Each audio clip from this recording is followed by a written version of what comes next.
अस्सलाम वालेकुम ख़वातीन व हज़रात, मैं हूं राहिल गिल। आप देख रहे हैं रियल टाइम न्यूज़। नाज़रीन, आज इस वीडियो में हम बात करेंगे कि क्या पीटीआई बैन होने जा रही है। क्या पीटीआई के ऊपर बैन लगेगा, या इमरान खान साहब को नाअहल करार दे दिया जाएगा, या इनकी पार्टी को बिल्कुल कॉर्नर कर दिया जाएगा और बैन लगा दिया जाएगा ताकि ये कभी इलेक्शन ना लड़ सकें। अब माजी में पाकिस्तान के अंदर काफ़ी सारी पार्टीज़ हैं जिनके ऊपर बैन लगाया गया। सबसे पहले अगर हम बात करें तो लियाकत अली खान साहब ने 1954 में 1954 में एक पार्टी थी जिसका नाम था कम्युनिस्ट पार्टी, उसके ऊपर बैन लगाया था। और उसके बाद भी कई पार्टीज आई जिनके ऊपर बैन लगाया गया, जिनका मैं जिक्र आपको बताता हूँ। और उन पार्टीज में सबसे पहले नाम है जीएसएन कौमी मज़ार अरीसर। ये एक पार्टी थी जिसके ऊपर बैन लगाया गया था क्योंकि इनके दो मिलिटेंट विंग्स थे। और मिलिटेंट विंग्स बहुत सारे लोग जानते होंगे कि मैं किस बारे में बात कर रहा हूँ। इन मिलिटेंट विंग्स की वजह से इस पार्टी के ऊपर बैन लगाया गया था और फिर ये पार्टी कभी भी हमें नज़र नहीं आई, ना इलेक्शंस में, ना कहीं और कुछ करते हुए, या कहीं इस पार्टी की कोई भी ऐसी चीज़ सामने आई जो कि हम देख के इस पार्टी के बारे में बात कर सकें या बता सकें। लेकिन इस पार्टी को टोटली बैन कर दिया गया और पाकिस्तान के अंदर ये बैन होने वाली दूसरी पार्टी नहीं थी, बल्कि तीसरी पार्टी थी। इसके बाद इसके बीच में भी एक पार्टी बैन हुई थी और उसके बाद बांग्लादेश जो है वो क़याम में आया। उसके बारे में मैं आपको ज़रूर बताऊंगा, लेकिन उससे पहले एक और पार्टी की बात कर लेते हैं। एक और पार्टी जो कि हाल ही में जिसको बैन किया गया 15 अप्रैल 2021 को, वो थी तहरीक लब्बैक। और इस पार्टी को बैन करने की असल वजह क्या थी कि जब इन्होंने एहतजाज किया तो उसके अंदर इन्होंने पुरतशद्दुद एहतजाज किया, और जब जलाओ घिराओ और झड़प हुई तो इसके अंदर कुछ पुलिस एहलकार भी शहीद हुए थे, जिस वजह से इस पॉलिटिकल पार्टी को बैन किया गया। अब ये सारी चीज़ें देखने से हमारे सामने क्या बात आती है? हमारे सामने यही बात आती है कि 9 मई का वाक़या, 9 मई का वाक़या अगर हम इस सारी चीज़ से रिलेट करें तो 9 मई के वाक़ये के अंदर भी आप देखते हैं कि जलाओ घिराव हुआ, ऐसे हसास मकामात को जलाया गया, वहाँ पे घुस गए और वहाँ पे तोड़ फोड़ की, और कैंट एरियाज़ में और ऐसी जगहों पे जो हसास एरियाज़ हैं वहाँ पे जाके एहतजाज किया गया। पीटीआई के कारकुनान ने किया या नहीं किया, ये एक अभी तक सवालिया निशान है। लेकिन काफ़ी सारी वीडियोस मंजर आम पे आई जिससे ये बात क्लियर भी हुई कि कुछ लोग जो बहुत ज़्यादा इमरान खान साहब के फॉलोअर्स थे और बहुत ज़्यादा पीटीआई को सपोर्ट करते थे, उन्होंने शायद गुस्से में आके, जज्बात में आके ऐसे कदम उठाए जो कि अब इनकी पार्टी को, इमरान खान साहब को और पीटीआई को बहुत मुश्किल वक्त दे रही है। अगर आप इस तरह की हरकतें करेंगे तो मेरा ख्याल है कि फिर ये पॉलिटिकल पार्टी नहीं होनी चाहिए।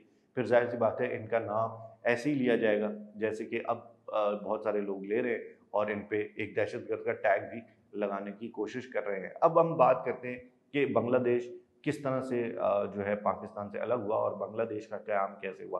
तो जनरल लियाया साहब ने 26 मार्च 1971 में जो शेख मुजीबुर रहमान की पार्टी थी, अवामी लीग पार्टी, उस पे भी बैन लगाया गया था और इनको जो है एक कॉर्नर साइड पे किया गया था। तो बंगाल के अंदर, बांग्लादेश जो अब बांग्लादेश है, उस वक्त ईस्ट पाकिस्तान था, वहाँ पर एक लोगों की सिविल नाफरमानी शुरू हो गई थी, और उन लोगों ने, जो बांग्लादेश के लोग हैं, उन्होंने सड़कों पर आकर मिलिटेंट के खिलाफ, जो मिलिट्री थी, जो आर्म फोर्सेस थी, उनके खिलाफ एहतजाज किए, उनसे झड़पें की, और एक ये कह लें कि जंग का समा हो गया था। वहाँ पे सिविल वॉर जो है शुरू हो गई थी, और लोग जो है वो मिलिट्री के खिलाफ खड़े हो गए थे, जिसकी बाद मुजीबुर रहमान साहब को जो है वो पाकिस्तान की जेल से जो है रिहा करके उनको लंदन भेजा गया, और लंदन से वो बांग्लादेश पहुंचे, यानी कि ईस्ट पाकिस्तान पहुंचे, और इस तरह से बांग्लादेश जो है वो क़याम में आया और बांग्लादेश एक अलग मुल्क बना। लेकिन बांग्लादेश, शायद बांग्लादेश ना बनता अगर इंडिया का आशीर्वाद उस वक्त उन पर नहीं होता। ये वर्ड मैं इसलिए यूज़ कर रहा हूँ क्योंकि इंडिया ने उस वक्त पाकिस्तान के साथ जंग की, जिसके नतीजे में पाकिस्तान को जो है वो ईस्ट पाकिस्तान, बांग्लादेश से हाथ धोने पड़े। और अगर हम बात करें कि पार्टीज़, उस वक्त जब पार्टीज़ थी, जो कि एक भुट्टो साहब की पार्टी थी और एक मुजीबुर रहमान साहब की पार्टी थी, तो इन दोनों पार्टीज़ का मसला क्या था? इन दोनों पार्टीज़ का मसला ये था कि जो मुजीबुर रहमान साहब की पार्टी थी, उन्होंने ईस्ट पाकिस्तान के अंदर सारी सीटें जीती थी, एक सीट के अलावा, यानी 160 सीटें वो जीत चुके थे, एक सीट नहीं जीती थी। लेकिन उनकी गलती ये थी कि उनके या बदनसीबी कह लें कि उन्होंने, जो अब पाकिस्तान है, जो उस वक्त वेस्ट पाकिस्तान होता था, यहाँ पर एक भी सीट नहीं जीत पाए थे। और जो भुट्टो साहब थे, उन्होंने यहाँ अब के पाकिस्तान यानी वेस्ट पाकिस्तान में तकरीबन मेरा ख्याल है 81 सीट्स जीती थी, और बंगाल के अंदर यानी बांग्लादेश के अंदर उस वक्त ईस्ट पाकिस्तान में वो एक भी सीट नहीं जीत पाए थे। तो मुज़ाकरात कराने की कोशिश की याया, जो जनरल याया साहब थे उन्होंने, लेकिन कुछ मुज़ाकरात उस वक्त तय नहीं पाए। और एक भुट्टो साहब ने ये कहा कि जी मुजीबुर रहमान साहब को जो है वो इक़्तिदार दे दिया जाए ईस्ट पाकिस्तान का, और भुट्टो साहब को यहाँ पे वेस्ट पाकिस्तान का दे दिया जाए, जिस पे मुजीबुर रहमान साहब ने कहा कि ये मुल्क तोड़ने की एक तरफ इशारा है, मुल्क को तोड़ने की साजिश है।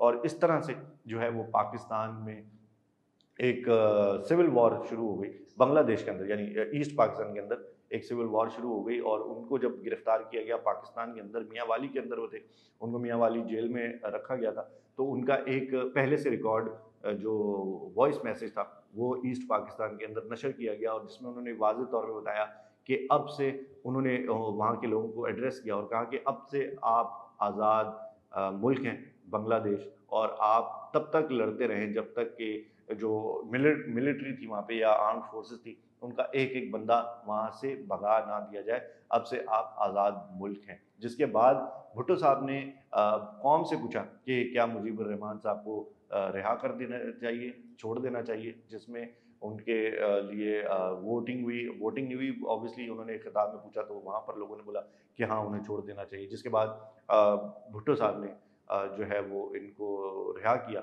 और ये यहाँ से लंदन भेजा गया इनको, और लंदन से फिर ये बांग्लादेश पहुँचे, और वहाँ जाकर फिर बांग्लादेश में सदर बने, और वहाँ पर जो है पूरी हुकूमत को संभाला। तो इस तरह से बांग्लादेश का क़याम हम देखने को मिलता है। लेकिन ये सारी स्टोरी मैंने आपको क्यों सुनाई है? ये सारी स्टोरी मैंने आपको इसलिए सुनाई है क्योंकि जब इस तरह की हालात मुल्क में पैदा होते हैं और इस तरह की चीज़ें पैदा होती हैं तो मुल्क टूटने की सामने आ जाता है, टूटने के दहाने पे खड़ा हो जाता है। तो अब देखते हैं कि पाकिस्तान में खुदा न खास्ता ऐसा कभी वक्त आए कि पाकिस्तान को फिर से टूटना पड़े और पाकिस्तान के हिस्से हो जाए, ऐसा बिल्कुल ना हो। क्योंकि इस वक्त पाकिस्तान में इमरान खान साहब की अगर हम बात करें तो इस बात से हम डिनाई नहीं कर सकते कि पाकिस्तान में इमरान खान साहब का वोट बैंक इस वक्त बहुत ज़्यादा बड़ा है। लेकिन इस वोट बैंक का वो करेंगे क्या? अकेले खड़े होकर तो ये इलेक्शन लड़ नहीं सकते। ऑब्वियसली इनको लोग चाहिए जो कि इनकी पार्टी के साथ चलें और वो लोग इलेक्ट हों, वो इलेक्शन में जीतें ताकि ये हुकूमत कायम कर सकें। तो अब मुझे लगता है, और जो मुबैना तौर पे जो चीज़ें सामने आ रही हैं और जो ख़बरें आ रही हैं उनमें भी ये नज़र आ रहा है कि शायद पीटीआई को जो है वो बैन कर दिया जाए या फिर पीटीआई को ख़त्म कर दिया जाए, इमरान खान साहब अकेले रह जाए।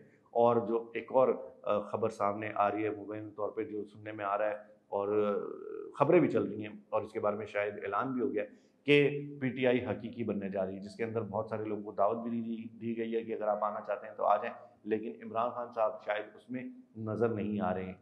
लेकिन अब ये पूरी सूरत हाल मैंने आपके सामने रखी और मैंने आपको ये बताया कि जो पार्टीज़ थी उन पे बैन किस वजह से लगा था। तो अगर हम सारी चीज़ों को कंक्लूड करें तो ये तमाम पार्टीज़ पे तब बैन लगा था जब ये तमाम पार्टीज़ आर्म्ड फोर्सेस या फिर स्टैब्लिशमेंट या फिर जो हमारी फ़ौज है उनके ख़िलाफ़ इन्होंने एक्शन लिया या इनके ख़िलाफ़ एंटी इसको आप कह लें एंटी फोर्सेस या एंटी स्टैब्लिशमेंट ये लोगों की तहरीक चली। तो इनको इस वजह से, क्योंकि फ़ौज हमारी सबसे ऊपर है और हम सब अपनी फ़ौज के साथ खड़े हैं, जब भी कोई फ़ौज के ख़िलाफ़ खड़ा होगा तो हम अपनी आवाज़ उठाएंगे और अपना किरदार हमेशा अदा करेंगे।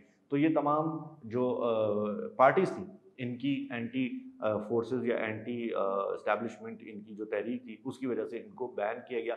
तो अब पीटीआई भी उसी दरवाजे पर खड़ा है, उसी मोड़ पर आके रुक गया है और अब देखते हैं कि पीटीआई पे भी बैन लगता है इस वजह से या नहीं, क्योंकि बहुत सारे केसेस में अभी सुनवाई बाकी है और बहुत सारी चीज़ें अभी आना सामने बाकी हैं। तो जिस तरह से खबरें सामने आती हैं हम आपके सामने पेश करते हैं और एक तज्जिया देते हैं, एक एनालिस्ट करके आप बताते हैं कि शायद ये होने जा रहा है। हम उम्मीद करते हैं कि वीडियो आपको ज़रूर पसंद आई होगी और आप हमारे चैनल को ज़रूर सब्सक्राइब करेंगे, बेल आइकन बटन दबाएंगे ताकि तमाम वीडियोस आप तक पहुंचते रहें। इसी के साथ मुझे इजाज़त दीजिए, मैं हूं राहिल गिल। खुदा हाफ़िज़।